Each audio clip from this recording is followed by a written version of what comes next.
Mr. Gouton, Dr. Fonseca, Mrs. Limpy, the Very Reverend Saboon, trustees, faculty, parents, guests, the class of 2013, and the class of 2012.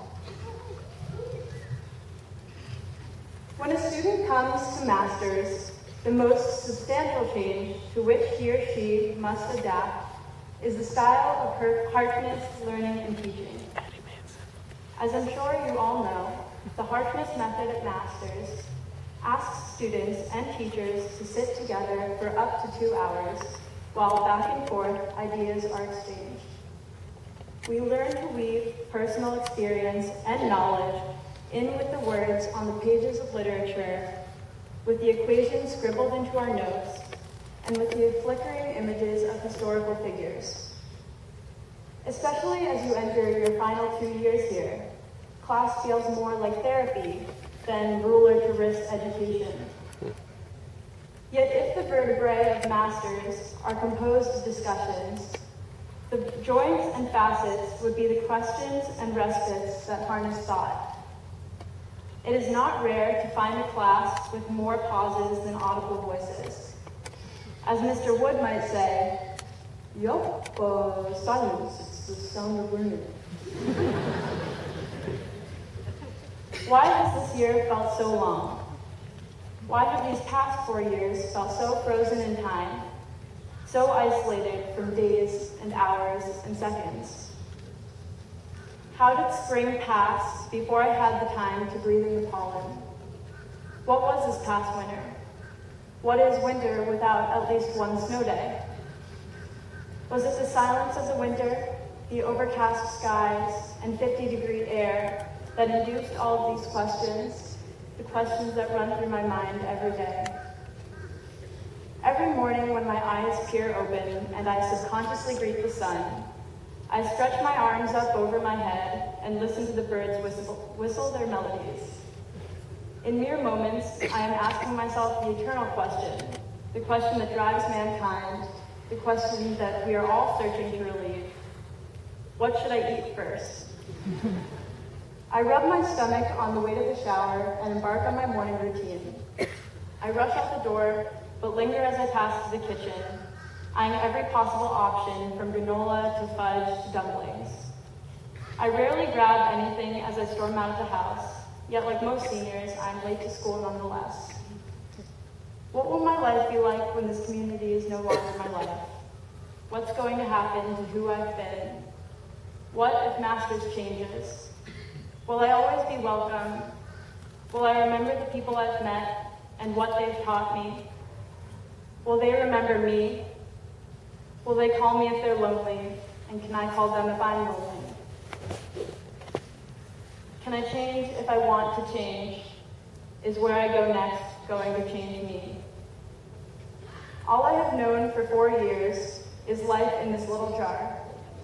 Bubbles bounce up to the surface at 1,000,000 miles per hour. Our schedules are jam-packed with academics and sports, and arts and social life and family life and community life. And the hallways are crowded with the frantic and the flirtatious. And there isn't much time for analysis of it all.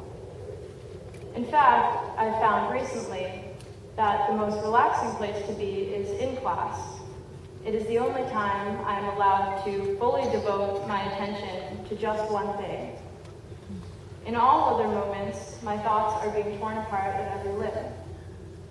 Still, others may find that sense of relaxation when dribbling down the court, or adopting a foreign persona on stage, or when listening to sepia-toned stories at Andrew's nursing home. Regardless of where we are or what we're doing, it has been not only important, but crucial to our survival of high school to find some sort of retreat from the constant buzz of things to be done. Personally, my favorite part of the Harkness method is that it allows for open-ended questions. No one is claiming to know exactly what Mark Twain intended, and Mr. Perlisky never claimed every statistic we studied to be unbiased. My favorite questions are the questions no student or teacher can answer, because they yield the most powerful silences. They provoke the thought process in a sort of rhythmic way, a way that asks you to take time to identify the complexities of a topic. Masters has provided me with a lifetime of questions, and especially at this moment in my life, very few answers.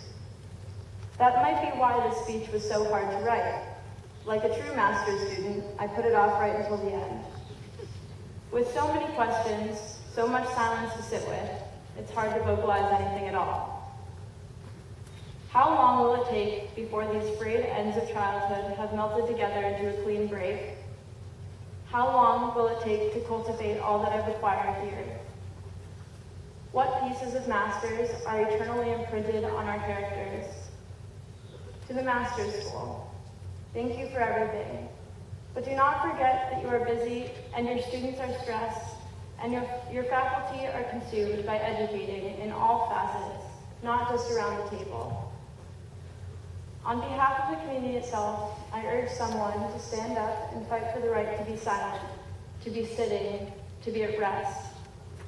The thoughtfulness will be consumed by the autopilot tendencies to overwork, and the quiet will be overrun unless you actively defend it. To friends and family of the graduates, thank you. I feel very privileged to have spent 4 years with the 115 most amazing young adults in the country, if not the world, if not the solar system. And to the class of 2012,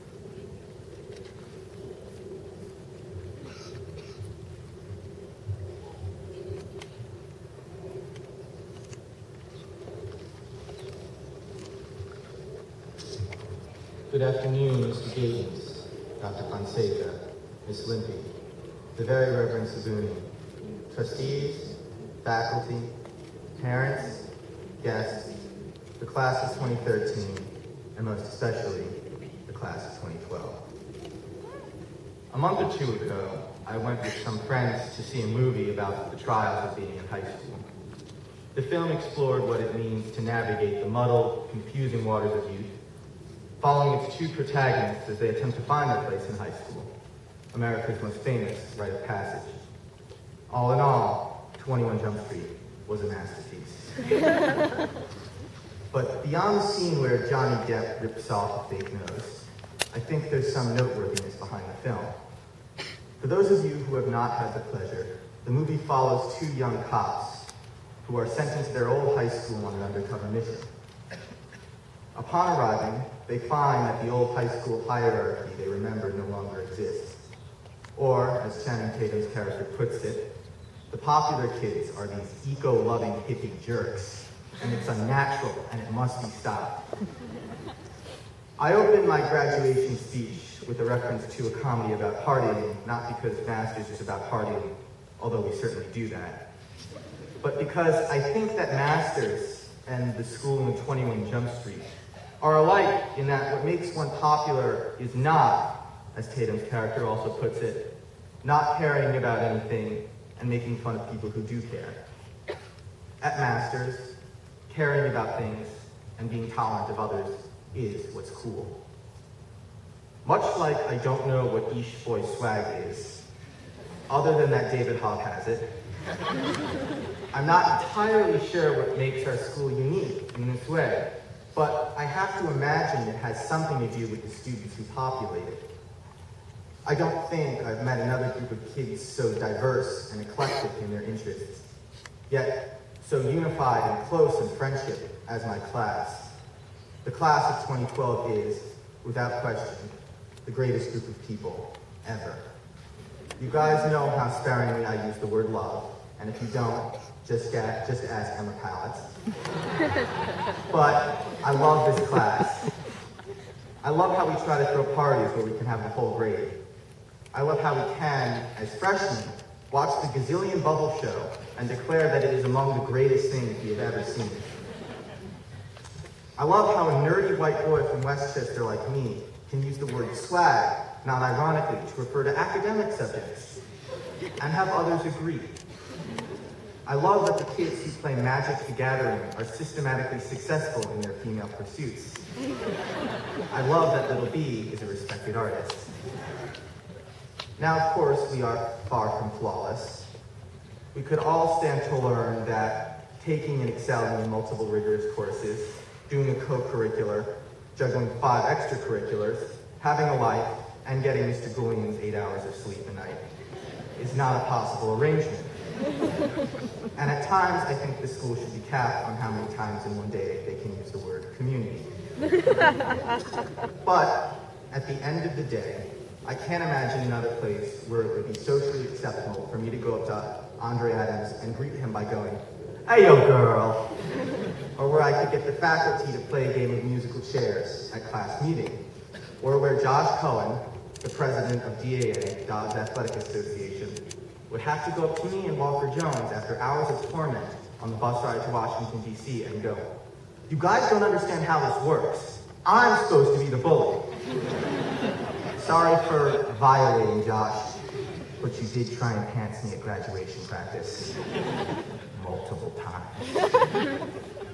It is this sense of unity, friendship, tolerance, and care that has made Masters so unique. That sense is what has made Masters so special. And that is what has made these last 6 years the best of my life. Thank you.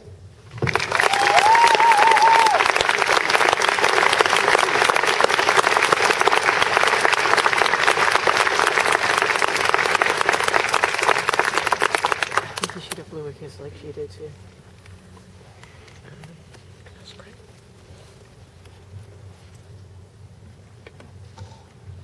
Thank you, Reverend Sabuni, for